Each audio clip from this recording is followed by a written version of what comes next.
Hello friends, it's Wasim sir here और आज हम लोग सीखने वाले हैं एसएससी बोर्ड का 12th साइंस। तो 12th साइंस का हम लोग फिजिक्स सब्जेक्ट पढ़ने वाले हैं आज। तो फिजिक्स सब्जेक्ट में हम लोग आज सीखने वाले हैं chapter number 9, that is current electricity, है ना। तो करंट इलेक्ट्रिसिटी में आज हम लोग प्रॉब्लम्स लेने वाले हैं और प्रॉब्लम्स लेने वाले हैं हम लोग किरचॉफ वोल्टेज लॉ, है ना। तो किरचॉफ वोल्टेज लॉ के प्रॉब्लम्स आज हम लोग बेसिकली देखने वाले हैं। ओके, तो चलो आज हम लोग लेंगे क्वेश्चन नंबर 10, है ना। तो क्वेश्चन नंबर 10 को हम लोग सॉल्व करने वाले। तो सबसे पहले मैं क्वेश्चन का स्टेटमेंट पढ़ लेते हैं। प्रॉब्लम क्या बोल रहा है, देखो, बैटरी ऑफ ईएमएफ 4 वोल्ट, है ना, एंड इंटरनल रेजिस्टेंस 1 ओहम, है ना, is connected in parallel with another battery of EMF 1 volt and internal resistance 1 ohm, है ना, with their like poles connected together. देखो यहाँ पे दो बैटरी है और दोनों बैटरी का इंटरनल रेजिस्टेंस 1 ओहम है ना। और क्या बोल रहा है प्रॉब्लम में, दोनों बैटरी एक दूसरे को कैसे कनेक्टेड है, पैरेलल में कनेक्टेड है। मतलब यहाँ पे सब में फर्स्ट हम लोग को डायग्राम कैसे बनाएंगे, हम लोग यहाँ पे एक आपको बैटरी बता देना है, ओके, और यहाँ पे इसका इंटरनल रेजिस्टेंस बता दो, ओके। उसी तरह से सेम वे में इसको पैरेलल में, मतलब नीचे और पैरेलल में यहाँ पे हम लोग को और एक बैटरी बताना है ना। अब ये जो नीचे हम लोग बैटरी बताएंगे वो कैसे बताएंगे, इसका पॉजिटिव टर्मिनल इधर रहेगा, नेगेटिव इसके जैसा रहेगा या इससे उल्टा रहेगा या फिर ऐसा रहेगा, है ना। ये कैसे डिसाइड होगा, ये अगले वर्ड में वो बोल रहा है। क्या बोल रहा है, देखो उसने क्या बोला, with their like poles connected together. Like poles connected together मतलब इसका मीनिंग क्या होगा, इधर पॉजिटिव है तो यहाँ पे भी इधर पॉजिटिव ही आएगा, इधर नेगेटिव ही आएगा, ओके, है ना। और आगे देखो, आगे क्या बोल रहा है, इंटरनल रेजिस्टेंस है यहाँ पे इसका भी, ओके, बराबर। अब देखो ये बैटरी कितने वोल्ट का है, ये है बैटरी 4 वोल्ट का, इसका इंटरनल रेजिस्टेंस है 1 ओहम। और ये वाला बैटरी कितने का है, देखो सेकंड वाला बैटरी कितना वोल्ट का बोला है हम लोग को, 1 वोल्ट, है ना, इसका ईएमएफ है 1 वोल्ट, है ना, और इसका इंटरनल रेजिस्टेंस है हमारा 1 ओहम, बराबर। अब देखो, अब और आगे पढ़ लेते हैं हम लोग डायग्राम को कंप्लीट करने के लिए। The combination is used to send the current through an external resistance of 2 ohm. देखो ये दोनों का जो कॉम्बिनेशन है, दोनों को मिला के जो कॉम्बिनेशन बनेगा, ये किसके लिए यूज कर रहे हैं हम लोग, एक एक्सटर्नल रेजिस्टेंस है और एक तीसरा वाला रेजिस्टेंस है जिसको हम लोग को करंट सप्लाई करना है, ये दोनों बैटरी के थ्रू, है ना। तो इसका मीनिंग क्या हो जाएगा, इसका पॉजिटिव टर्मिनल और इसका पॉजिटिव टर्मिनल, ये दोनों मिला के यहां से करंट आएगा। सपोज यहां से करंट आ रहा है, ये पॉजिटिव करंट कभी भी किधर फ्लो होता है, पॉजिटिव टर्मिनल से नेगेटिव टर्मिनल की तरफ, है ना। तो यहां से करंट इधर बाहर निकलेगा, है ना। करंट की डायरेक्शन कैसी रहेगी, इधर रहेगी, पॉजिटिव से बाहर, है ना। सपोज मान लेते हैं कि ये करंट है हमारा I1 जो बैटरी 4 वोल्ट की बैटरी से निकल रहा है, फर्स्ट बैटरी से निकल रहा है ना, और ये 1 वोल्ट की बैटरी से जो करंट निकल रहा है, ये मान लेते हैं कि हम लोग ये है करंट I2, है ना। तो अब यहां से जो करंट निकल रहा है I1 और यहां से जो करंट निकल रहा है I2, ये दोनों का दोनों करंट मिला के हम लोग को किसको देना है, एक तीसरे जो रेजिस्टेंस है जो लगाया हुआ है उसको हम लोग को, उसके थ्रू ये करंट को हम लोग को पास कराना है, ओके। तो अब यहां से यहां पे सपोज यहां पे वो रेजिस्टेंस है जिसमें से करंट हम लोग को क्या करना है, ये दोनों का करंट मिला के फ्लो कराना है ना। तो मतलब यहां से ये I1 आ गया, यहां पे भी I1 करंट है फर्स्ट बैटरी का। अब यहां पे कौन सा करंट रहेगा, यहां पे करंट कितना रहेगा, यहां पे करंट रहेगा I1 प्लस I2। इधर से I1 आया, इधर से I2 आया, पॉजिटिव से नेगेटिव जा रहा है, पॉजिटिव से नेगेटिव जा रहा है, बराबर। तो अब देखो यहां पे जो करंट रहेगा, ये जो टोटल रेजिस्टेंस है, टोटल रेजिस्टेंस कितना है, ये मेन रेजिस्टेंस कितना दिया, 2 ओहम, है ना। तो ये वाला जो रेजिस्टेंस है 2 ओहम का, इसमें से हम लोग को करंट पास कराना है दोनों बैटरी का, है ना। तो मतलब I1 प्लस I2 यहां से जाएगा, ओके। अब सर्किट को क्लोज करना है हम लोग को, है ना।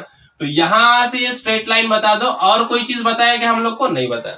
लेकिन देखो जहां पे भी बैटरी होती है तो वहां पे क्या होता है, स्विच होता है, क्या होता है, स्विच होता है। तो यहाँ पे हम लोग को एक की स्विच बता देना है ना। यहाँ पे एक की है सपोज, और मान लो यहाँ पे एक की है, ओके। इस की को नाम दे देंगे, ये K1 है, सपोज ये K2 है, ओके। अब देखो करंट का हम लोग जो डायरेक्शन है, जो सर्कुलेशन है, उसको कंप्लीट करते हैं। अब इस रेजिस्टेंस से करंट निकलेगा, यहाँ पे कितना करंट रहेगा, यहाँ पे सेम करंट रहेगा I1 प्लस I2, ओके। यहाँ पे भी सेम करंट जा रहा है I1 प्लस I2, ओके। अब यहां पे आने के बाद ये जंक्शन पॉइंट है, जंक्शन पॉइंट से क्या हो जाएगा, वापस इधर करंट, इधर कुछ करंट निकल जाएगा, है ना, और कुछ करंट आगे बढ़ेगा, है ना। ये जो करंट जा रहा है इससे कुछ करंट इधर निकल जाएगा, कुछ करंट आगे बढ़ जाएगा। अब इधर कौन सा करंट जाएगा, ये वाला I2, है ना। तो इधर कितना करंट जाएगा, इधर जाएगा करंट I2, इधर जाएगा, है ना। और ऊपर कौन सा करंट जाएगा, फिर I1 जाएगा। देखो I1 प्लस I2 में से I2 इधर चला गया तो बचा क्या, सिर्फ I1। तो आगे I1 कंटिन्यू जाएगा और I1 यहाँ पे आ जाएगा, यहाँ पे आके नेगेटिव टर्मिनल से ये सर्किट कंप्लीट हो जाएगा। तो इस तरह से हमारा ये डायग्राम कंप्लीट हो गया। देखो इस तरह के प्रॉब्लम में सब में इंपॉर्टेंट होता है डायग्राम, है ना। और डायग्राम ड्रॉ करने के लिए हम लोग को प्रॉब्लम को समझना बहुत जरूरी है, प्रॉब्लम को एकदम अच्छे से पढ़ना है और उसके हिसाब से हम लोग को डायग्राम बनाना है। ओके, अब डायग्राम समझ में आएगा, डायग्राम हम लोगों ने निकाल लिया मतलब आधा प्रॉब्लम हमारा खत्म हो चुका है यहाँ, है ना। आधा प्रॉब्लम हम लोग को आ गया, समझो डायग्राम करेक्ट रहेगा तो। ओके, अब देखो हम लोग को निकालने के लिए क्या बोला, देखो हम लोग को निकालने के लिए क्या बोला, calculate the current through the external resistance. दो ये एक्सटर्नल रेजिस्टेंस में से जो करंट पास हो रहा है वो करंट की वैल्यू, मतलब I1 प्लस I2 इसकी वैल्यू हम लोग को निकालना है। मतलब समय पहले हम लोग को I1 I2 दोनों की वैल्यू निकालना पड़ेगा, है ना। और ये हम लोग कैसे करेंगे, ये करने के लिए हम लोग क्या करेंगे, किरचॉफ वोल्टेज लॉ का यूज करने वाले हैं, है ना। तो किरचॉफ वोल्टेज लॉ का यूज करेंगे और किरचॉफ वोल्टेज लॉ का यूज करने के लिए हम लोग को क्या लगता है, लूप्स का यूज करते हैं हम लोग, है ना। तो लूप्स का यूज करने के लिए हम लोग क्या करेंगे, यहाँ पे हम लोग इसको नेमिंग कर देंगे ए बी, इसको सी दे देंगे, इसको डी दे देंगे, इसको नाम दे देंगे ई, और ये हो जाएगा एफ। ओके, तो ये डायग्राम को हम लोगों ने नेम दे दिया और हम लोग अभी लूप्स देखेंगे। यहाँ पे देखो हम लोग को लूप सेलेक्ट करना है, तो सब में फर्स्ट हम लोग लूप जो सेलेक्ट करेंगे वो कौन सा करेंगे, ए सी डी एफ ए, है ना। तो applying Kirchhoff voltage law, applying voltage law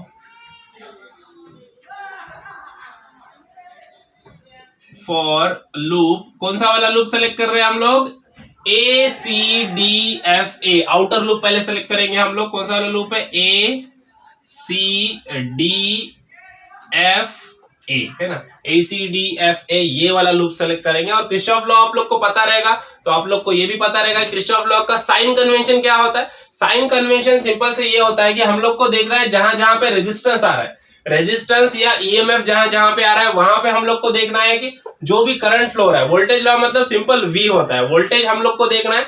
अगर करंट के डायरेक्शन में जो वोल्टेज रहेगा वो कैसा होता है, वो नेगेटिव कंसिडर किया जाता है ना।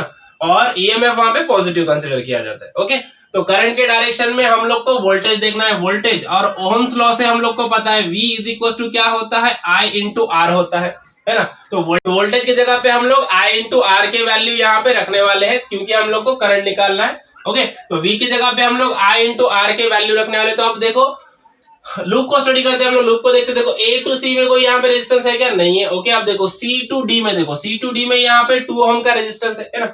और करंट कितना पास हो रहा है, I1 प्लस I2, ये वाला करंट पास हो रहा है ना। अब देखो करंट की डायरेक्शन देखो, सी टू डी जा रहे हैं हम लोग, है ना। किधर जा रहे हैं, सी टू डी जा रहे हैं। और करंट भी कैसे फ्लो हो रहा है, सी टू डी की तरफ जा रहा है। मतलब हम लोग करंट की डायरेक्शन में लूप चेक कर रहे हैं, मतलब क्या आएगा, माइनस आएगा। तो ओम क्या रेजिस्टेंस कितना है, -2 ओम, है ना। और करंट कितना है, I1 प्लस I2। ओके, अब देखो अब जाएंगे हम लोग D टू F की तरफ, D टू F में कोई रेजिस्टेंस है, नहीं है। अब देखो वापस F से हम लोग A की तरफ आ रहे हैं, F से A की तरफ आ रहे हैं, और करंट भी F से A की तरफ ही जा रहा है ना। अब यहाँ पे रेजिस्टेंस है, रेजिस्टेंस है मतलब, और करंट कितना है, I1 है, रेजिस्टेंस कितना है, 1 है। करंट की डायरेक्शन में, डायरेक्शन करंट की इधर ही है, और हम भी F टू A लूप देख रहे हैं, है ना। तो मतलब करंट की डायरेक्शन में मतलब क्या आएगा, माइनस आएगा। रेजिस्टेंस है 1 ओहम और करंट कितना है, I1। ओके, अब इसके बाद देखो, इसके बाद ईएमएफ आ गया, ईएमएफ आ गया कितने वोल्ट का है, 4 वोल्ट का है। तो ईएमएफ आ गया तो इसको ले लेंगे हम लोग +4 इज इक्वल टू 0। ओके, अब इसको सिंप्लीफाई कर लेते हैं हम लोग थोड़ा सा। देखो -2 से अंदर मल्टीप्लाई कर दो तो क्या हो जाएगा, -2I1, और ये माइनस माइनस क्या, माइनस प्लस क्या हो जाएगा, माइनस, तो -2I2।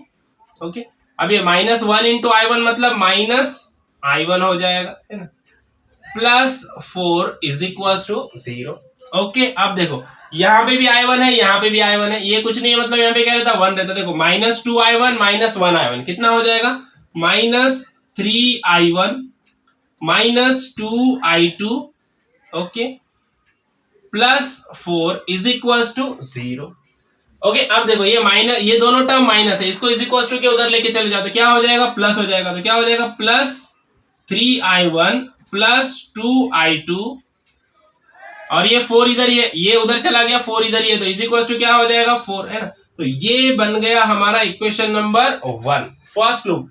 Bye taking first loop we get equation number 1। क्या करेंगे हम लोग, अब सेकंड लूप का यूज करेंगे। सेकंड लूप कौन सा सेलेक्ट करेंगे हम लोग, पहले लूप में हम लोगों ने AEMF को यूज किया, अब BCDEB ये वाला लूप सेलेक्ट करेंगे हम लोग, है ना। अब वो EMF चला गया, वो लूप को छोड़ दो, अब BCDEB ये वाले रूट को B to E ये वाले रूट को हम लोगों ने यूज नहीं किया था, तो अब ये लूप में हम लोग इस वाले रूट को भी यूज करेंगे ना। तो applying Kirchhoff voltage law for loop कौन सा वाला, BCDEB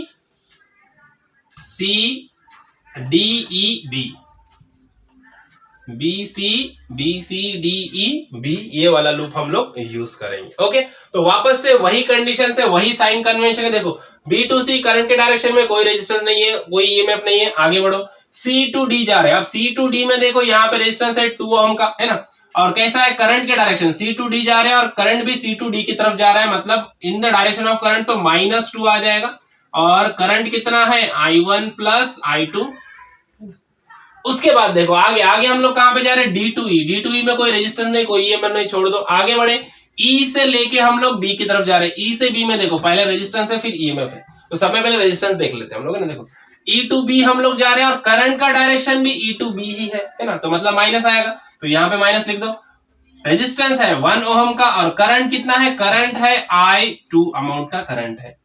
ओके, अब इसके बाद देखो, इसके बाद EMF है यहाँ पे 1 वोल्ट का, है ना, तो यहाँ पे लिख दो +1 इज इक्वल्स टू 0। ओके, अब अंदर मल्टीप्लाई करो, वापस -2 से मल्टीप्लाई करो, क्या हो जाएगा, -2I1 माइनस प्लस माइनस हो गया तो -2I2 और ये आ जाएगा -1I2 +1 इज इक्वल टू 0।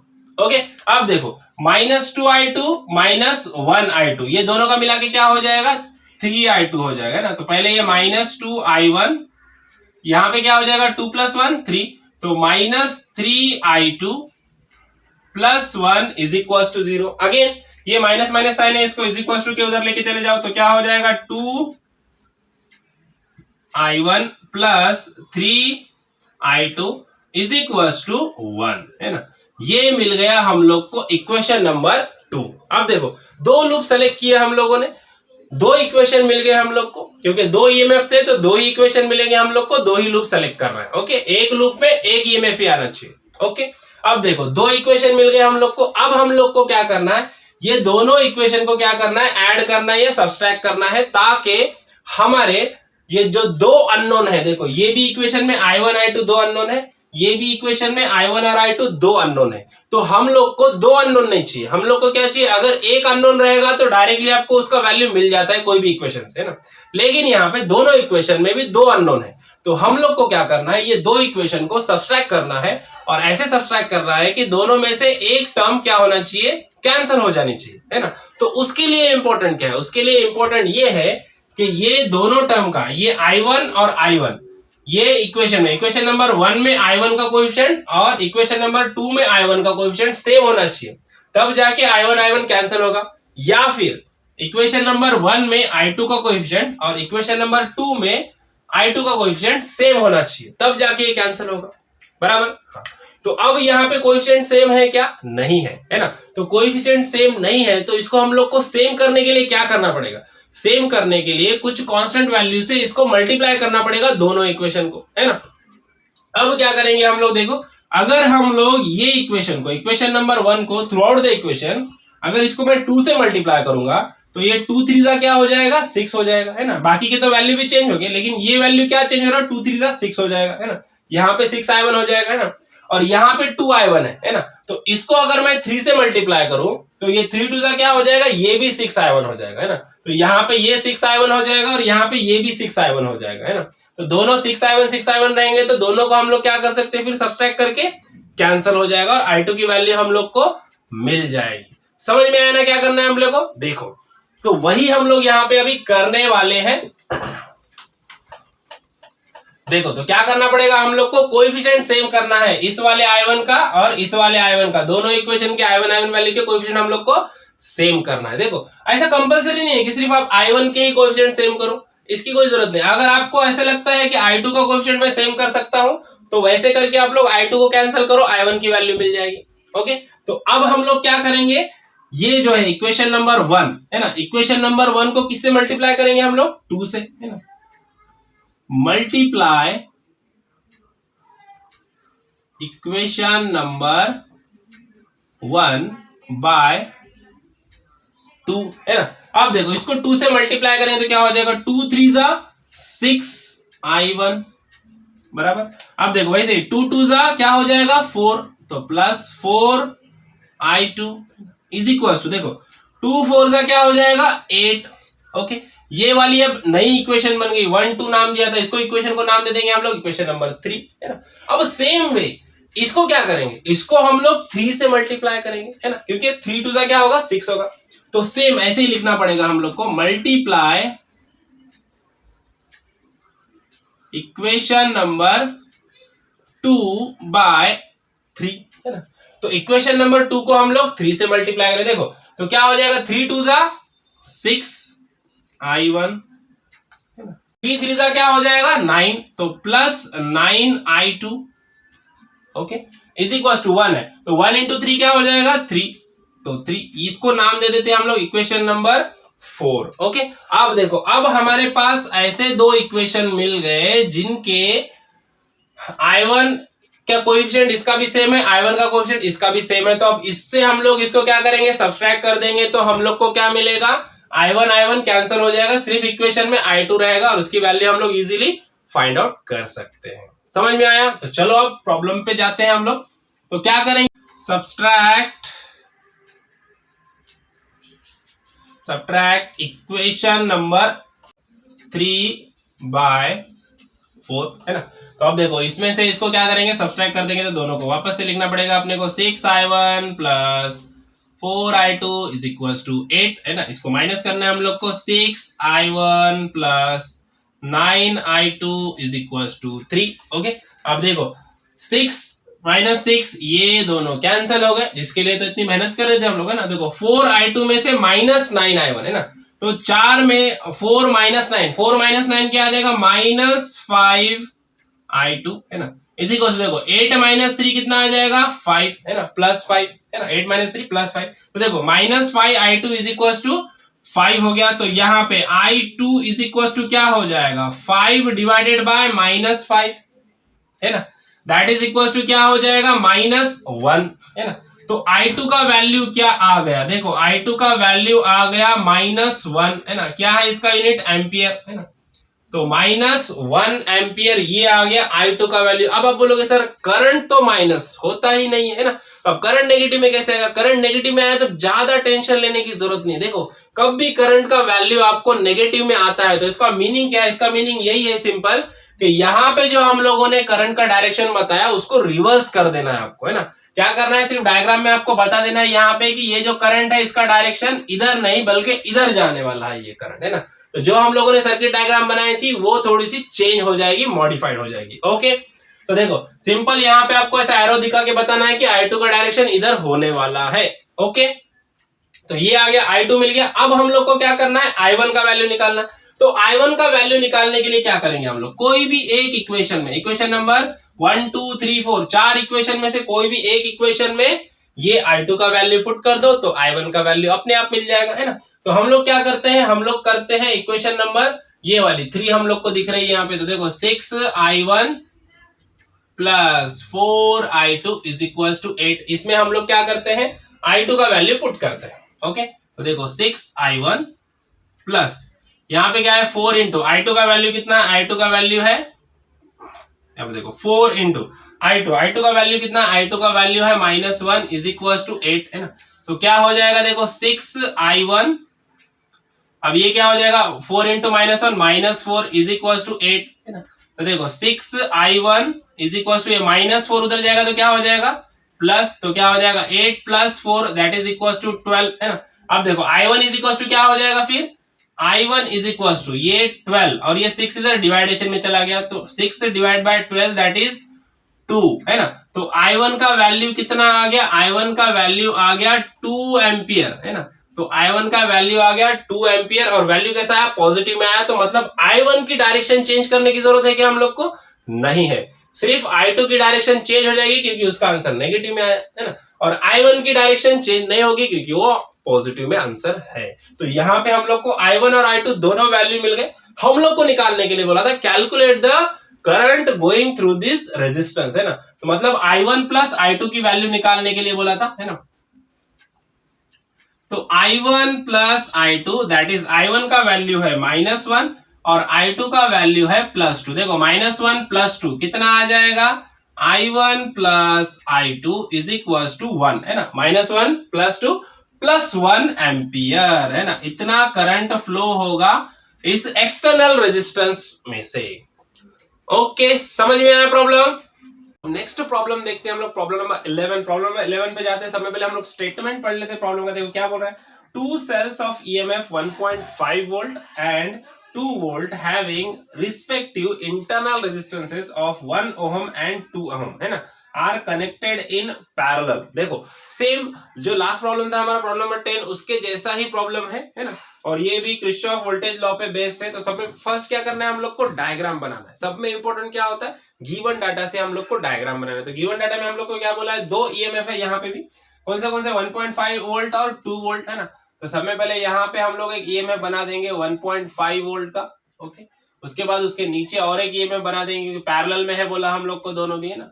एक है 1.5 वोल्ट का ईएमएफ और दूसरा है हमारा 2 वोल्ट का ईएमएफ, बराबर, ओके।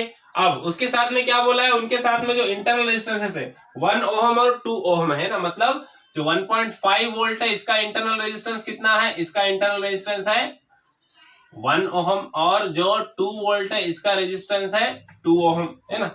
तो यहाँ पे हम लोग इसके वैल्यूज लिख देते हैं, this is 1 ohm and this internal resistance is of 2 ohm, okay. और जहां जहां पे बैटरी आएगा, ईएमएफ आएगा, तो वहां पे स्विच भी हम लोग को बता देना है। तो यहाँ पे एक स्विच बता दीजिए और यहाँ पे एक स्विच बता दो, राइट है। इसको नाम दे दो K1, इसको नाम दे दो K2, बराबर। अब आगे प्रॉब्लम पढ़ते हैं और डायग्राम को हम लोग कंप्लीट करते हैं। देखो आगे क्या बोल रहा है हम लोग को, connected in parallel so as to send current in the same direction, है ना। So as to send current in the same direction, मतलब इसका मीनिंग ये है कि इसका पॉजिटिव टर्मिनल रहेगा तो इसका भी पॉजिटिव टर्मिनल रहेगा। तो इसका डायरेक्शन इधर रहेगा करंट का, तो इसका भी डायरेक्शन इधर ही जाना चाहिए, है ना। क्योंकि करंट कैसे फ्लो होता है, पॉजिटिव टू नेगेटिव, है ना। तो मतलब जिस डायरेक्शन में इसका पॉजिटिव टर्मिनल कनेक्टेड है उसी डायरेक्शन में इसका भी पॉजिटिव टर्मिनल होना चाहिए, तभी सेम डायरेक्शन में करंट फ्लो होगा उनमें से, बराबर। अब देखो आगे क्या बोल रहा है, through an external resistance of 5 ohm, है ना। ये दोनों में से सेम करंट फ्लो होना चाहिए, जो किधर से जाने वाला है, अगेन एक एक्सटर्नल रेजिस्टेंस लगाया हुआ है जो कि यहाँ पे हम लोग बता देंगे। यहाँ पे कोई एक्सटर्नल रेजिस्टेंस है जो 5 ओहम का है, इसका वैल्यू यहाँ पे लिख दो, 5 ओहम ही एक्सटर्नल रेजिस्टेंस है जिसमें से दोनों का करंट मिला के पास होने वाला है ना। Resistance of 5 ohm, find the current through the external resistance. देखो सेम प्रॉब्लम है, डिक्टो कॉपी है, कुछ भी चेंज नहीं है, सिर्फ वैल्यू चेंज किया है, ओके। डायग्राम भी देखो सेम आ गई। तो सेम हम लोग क्या करेंगे, सब में फर्स्ट हम लोग देखेंगे कि यहां से जो करंट पास हो रहा है ना, हमारे 1.5 वोल्ट के ईएमएफ बैटरी से जो करंट पास हो रहा है इसको बोल देंगे हम लोग I1, दिस करंट I1। और यहां से जो करंट पास हो रहा है इसको बोल देंगे हम लोग करंट I2, है ना। तो यहां से I2 निकला, यहां से I1 निकला। अब ये दोनों जाएंगे, यहाँ पे भी क्या है, यहाँ पे भी I1 ही है ना। अब यहाँ पे जो करंट रहेगा वो कैसा रहेगा, इधर से I2 आ रहा है, इधर से I1 आ रहा है, तो यहाँ पे टोटल करंट कितना रहेगा, I1 प्लस I2, है ना। तो जो ये 5 ओहम का रेजिस्टेंस है इसमें से जो करंट पास होने वाला है दोनों ईएमएफ से निकाल के, वो कितना रहेगा, I1 plus I2 amount of current will flow from that, है ना। यहाँ पे भी कितना करंट रहेगा, यहाँ पे भी रहेगा I1 प्लस I2 करंट, यहाँ पे भी रहेगा I1 प्लस I2 करंट। अब यहां से क्या होगा, यहां से इधर कुछ करंट चला जाएगा, कितना करंट जाएगा, ये I2 करंट है ना। अब ये I2 करंट इधर निकल जाएगा ना। अब यहां से I1 प्लस I2 में से I2 इधर चला गया तो बचा क्या, I1, है ना। तो आगे अपना I1 अपने अपने रास्ते आगे चलता रहेगा, है ना। अब I1 यहां से इधर पहुंच जाएगा I1, ओके। तो इस तरह से हमारा डायग्राम सारा का सारा कंप्लीट हो गया। अब हम लोग को डायग्राम में निकालने के लिए क्या बोला, हम लोग को बोला है कि जो भी करंट फ्लो होने वाला है 5 ओम रेजिस्टेंस से उस करंट का वैल्यू निकालना है। मतलब सिंपल से हम लोग को I1 प्लस I2 का वैल्यू निकालना है, ओके। तो क्या करेंगे हम लोग, किरचॉफ का वोल्टेज लॉ हम लोग को यहाँ पे यूज करना है। उसके लिए हम लोग लूप्स का यूज करेंगे ना। जब भी देखो प्रॉब्लम में हम लोग को दो ईएमएफ या दो बैटरीज दिया हुआ है, दो इंटरनल रेजिस्टेंस है और एक एक्सटर्नल रेजिस्टेंस है, इस टाइप का प्रॉब्लम जनरली ऐसे प्रॉब्लम आता है। और ऐसा प्रॉब्लम जब भी रहेगा तो हम लोग को क्या करना है, हम लोग को सब में फर्स्ट इसको नेमिंग दे दो, है ना। हर एक कॉर्नर पॉइंट को नेमिंग दे दो, जैसे कि ये ए है, सपोज ये बी है, सी डी, ये है ई और ये है एफ, है ना।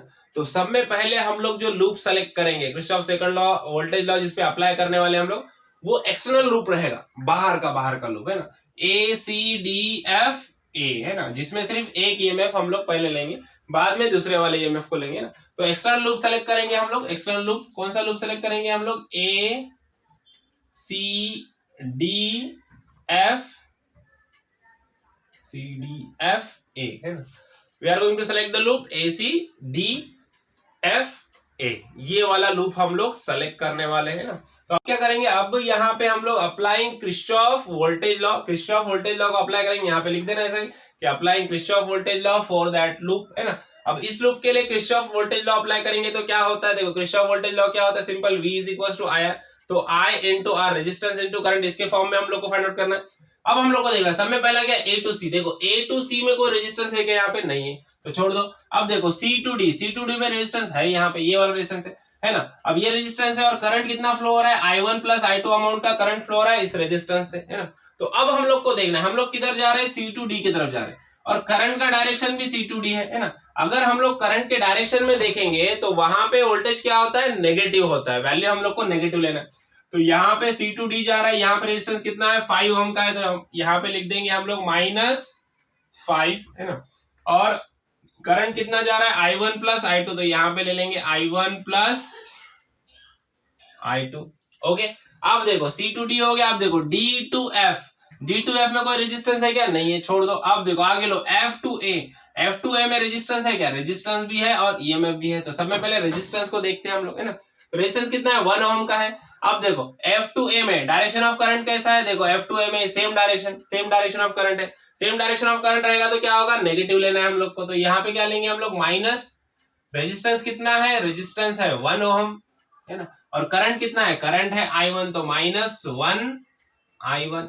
ओके, उसके बाद देखो, उसके बाद ईएमएफ आ गया, ईएमएफ कितना है 1.5 वोल्ट का, तो यहाँ पे प्लस 1.5 इज इक्वल टू 0 ले लो। ओके, अब माइनस से अंदर मल्टीप्लाई कर दो, -5 से मल्टीप्लाई करो अंदर, सबसे पहले क्या हो जाएगा, -5 I1, ये माइनस प्लस माइनस हो गया -5 I2, और ये क्या हो जाएगा -1 I1 plus 1.5 is equal to 0। अब देखो I1 का टर्म को कंबाइन कर दो, कोएफिशिएंट सेम है, -5 -1 क्या हो जाएगा, -6 I1 -5 I2 plus 1.5 is equal to 0।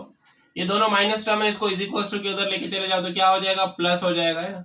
6 I1 plus 5 I2 is equal to 1.5 is equal to के उधर चला गया 1.5, है ना। इसको बोल दो equation number, this is our equation number 1। Okay, अब देखो लूप नंबर 1 सेलेक्ट किया, इक्वेशन नंबर 1 मिल गया। अब सेकंड लूप लेना है, सेकंड लूप इस तरह से लेना है कि ये वाला ईएमएफ नहीं आना चाहिए लेकिन दूसरा वाला ईएमएफ आना चाहिए। करेंगे हम लोग लेंगे loop B C D E B, है ना। कौन सा वाला लूप लेने वाले हम लोग, B C D E B. Okay, अब समय पहले देखते हो बी टू सी कोई रेजिस्टेंस है, नहीं है, छोड़ दो।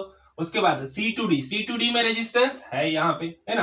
तो डायरेक्शन ऑफ करंट क्या है, करंट भी सी टू डी है और हम लोग भी सी टू डी जा रहे हैं, है ना।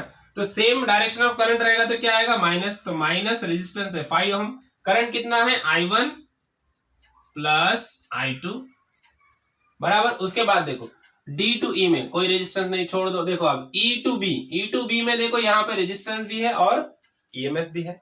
सब में पहले रेजिस्टेंस देखेंगे, देखो डायरेक्शन ऑफ करंट भी E टू B है और हम लोग भी E टू B ही जा रहे हैं, तो माइनस लेंगे यहाँ पे, again minus, resistance is of 2 ओम, है ना, तो -2। करंट कितना है, करंट है I2। ओके, अब इसके आगे देखो, इसके आगे यहाँ पे क्या है, ईएमएफ है, तो यहाँ पे ईएमएफ की वैल्यू प्लस आ जाएगी, तो यहाँ पे लिख दो प्लस 2 वोल्ट का ईएमएफ है, 2 लिख दो, इज इक्वल टू 0। ओके, अब ये -5 से अंदर मल्टीप्लाई कर दो तो क्या हो जाएगा, -5 I1, ये minus plus -5 I2 minus 2I2 plus 2 is equal to 0।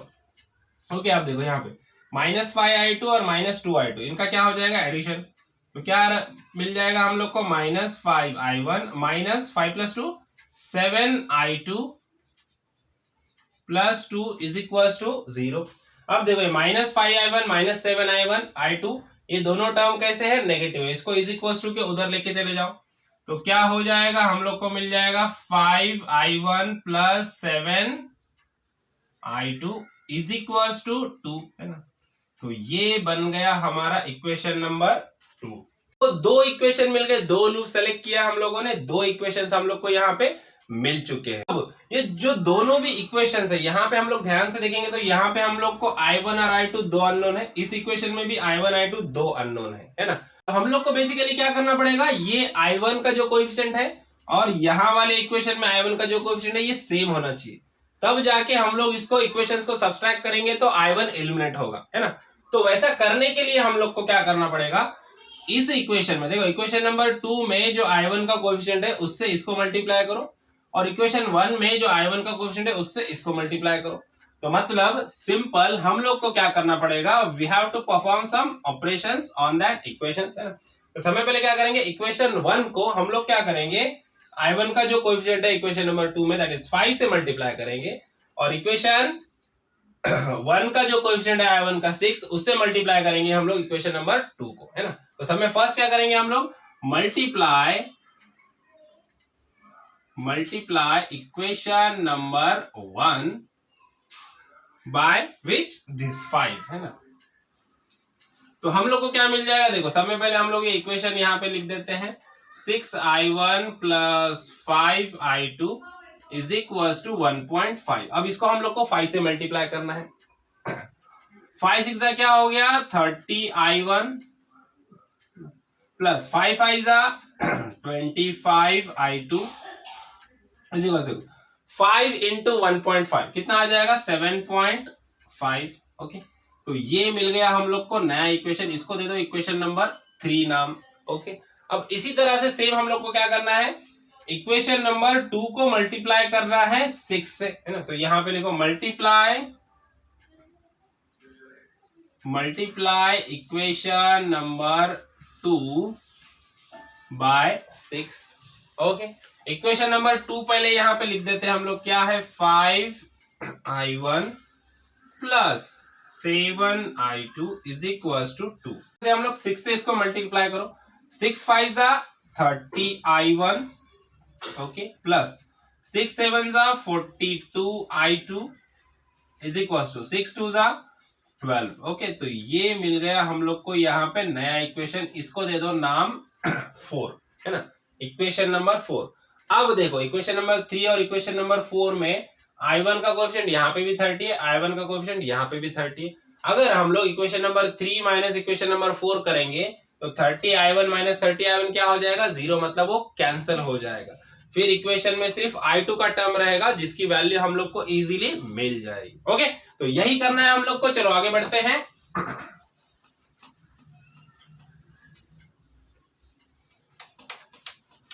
अब देखो ये ऑपरेशन हम लोग यहाँ पे परफॉर्म करेंगे, तो यहां पे हम लोग लिख देंगे सब्ट्रैक्ट इक्वेशन नंबर 3 बाय 4, है ना। इक्वेशन नंबर 3 क्या है हमारा, यहां पे लिख दो 30I1 plus 25I2 is equal to 7.5, है ना, माइनस इधर भी क्या है 30I1 plus 42I2 is equal to 12। Okay, अब देखो 30 माइनस 30 ये कैंसिल हो गया, ठीक है। उसके बाद देखो 25 माइनस 42, तो यहाँ पे आंसर कितना आ जाएगा minus 17I2 is equal to देखो 7.5 माइनस 12, तो 7.5 8 और 4 12 होता, तो 4 यहाँ पे भी माइनस साइन आ जाएगा, माइनस 4.5। ओके, अब देखो ये माइनस और ये माइनस कैंसिल हो गया, तो सिंपल यहाँ पे क्या लिख सकते हैं हम लोग I2 इज इक्वल टू क्या हो जाएगा 17 हो जाएगा, है ना। तो क्या आ जाएगा 4.5 डिवाइडेड 17, तो ये मिल गया हम लोग को I2 का वैल्यू दैट मच एम्पियर, ये मिल गया I2 का वैल्यू। अब I1 का वैल्यू निकालना है, तो I1 का वैल्यू निकालने के लिए क्या करेंगे हम लोग, है ना, क्या करेंगे, जो बेसिक इक्वेशन था हमारा इक्वेशन नंबर 1 और 2, दोनों में से कोई भी एक में हम लोग को I2 का वैल्यू पुट करना है, I1 मिल जाएगा। तो इस इक्वेशन में हम लोग वैल्यू पुट करते हैं इक्वेशन नंबर 1 में, है ना, तो इक्वेशन नंबर 1 में वैल्यू पुट करेंगे तो देखो 6I1 प्लस क्या है 5I2, I2 की जगह पे क्या पुट कर देंगे हम लोग 4.5 डिवाइडेड बाय 17, देखो I2 की जगह पे 4.5 divided by 17 is equal to कितना है 1.5 है। ओके, अब देखो 5 इंटू 4.5, देखो 6I1 प्लस 5 इंटू 4.5 कितना आ गया 22.5 डिवाइडेड बाय 17 इंटू 1.5, है ना। अबे 22.5 डिवाइड बाय 17 इसको उधर लेके चले जाओ तो क्या हो जाएगा, माइनस हो जाएगा। देखो 6I1 इज इक्वल टू क्या हो जाएगा 1.5 एज इट इज, ये प्लस था इधर गया तो क्या होगा माइनस 22.5 डिवाइडेड बाय 17। तो देखो 17 इंटू 1.5, देखो इधर का 6I1 एज इट इज रहने दो, 17 इंटू 1.5 आ गया 28.5, है ना, 28.5। अभी डिवाइड बाय इसके नीचे कुछ नहीं रहता मतलब 1 रहता, 1 इंटू 22.5 मतलब माइनस 22.5 और डिवाइड बाय 17 इंटू 1 मतलब यहाँ पे आ जाएगा 7। 28.5 माइनस 22.5 इसका आंसर कितना आ जाएगा 3, तो 3/17। ओके, तो अब देखो यहाँ पे क्या बन गया हमारा 6I1 is equal to 3/17। Okay, तो I1 इज इक्वल टू क्या हो जाएगा, देखो I1 इज इक्वल टू हो जाएगा I1 इज इक्वल टू ये 6 इधर डिवाइडेशन में चला जाएगा तो 3 डिवाइडेड बाय 17, ये 6 इधर मल्टीप्लिकेशन में इधर डिवाइडेशन में जाएगा तो इंटू 6। ओके, अब देखो यहाँ पे 3 1 जा 3, 3 2 जा 6। ओके, अब देखो यहाँ पे क्या हो जाएगा 1 डिवाइडेड बाय 17 इंटू 2। अब देखो अब इस वैल्यू को आप 1/34 भी लिख सकते हो, लेकिन हम लोग को पता है कि हम लोग को निकालना है बेसिकली I1 प्लस I2 का वैल्यू निकालना है ना, और जो I1 का वैल्यू है I2 का वैल्यू है, I2 का वैल्यू हम लोग कैसा मिला है 4.5 डिवाइडेड बाय 17, तो इसका बेस 17 है ना। लेकिन यहाँ पे अगर बेस 34 है, अगर हम लोग इसको ऐसा कर दे कि 1/2 का वैल्यू सेपरेटली निकाल दे, जो कि इजी हम लोग को पता है 1/2 कितना होता है 0.5, है ना, तो हम लोग इसको ऐसे भी लिख सकते हैं, कैसे लिख सकते हैं 0.5 डिवाइडेड बाय 17 कर सकते हैं, है ना। अगर ऐसा आंसर निकालेंगे तो आगे का कैलकुलेशन इजी हो जाएगा। जो हमारा I1 प्लस I2 है, मतलब इसका भी बेस 17 है और इसका भी बेस 17 है ना, तो दोनों का डिवाइडेशन में 17 है तो सिर्फ क्या होगा ऊपर वालों का एडिशन हो जाएगा। ओके, समझ में आ रहा है, तो इसके लिए यहाँ पे 0.5/17 लिख दो, है ना, तो ये 0.5/17 एम्पियर ये मिल गया हम लोग को I1। और बेसिकली हम लोग को निकालना है current flowing through this external resistance of 5 ohm, that is I1 plus I2। तो देखो I1 plus I2 is equal to I1 का वैल्यू कितना है 0.5 divided by 17 plus 4.5 divided by 17, 0.5 plus 4.5 कितना हो जाएगा 5 डिवाइड बाय बेस कॉमन है 17 ampere. So this much amount of current 5/17 ampere, that much amount of current will flow through this external resistance of 5 ohm। Okay, समझ में आया, problem समझ में आया, वीडियो अच्छा लगा तो वीडियो को लाइक कीजिए, ज्यादा से ज्यादा अपने दोस्तों के साथ शेयर कीजिए और चैनल को सब्सक्राइब करना ना भूलिए। ओके, तो मिलते हैं नेक्स्ट वीडियो में नेक्स्ट प्रॉब्लम के साथ, तब तक के लिए थैंक यू, बाय बाय।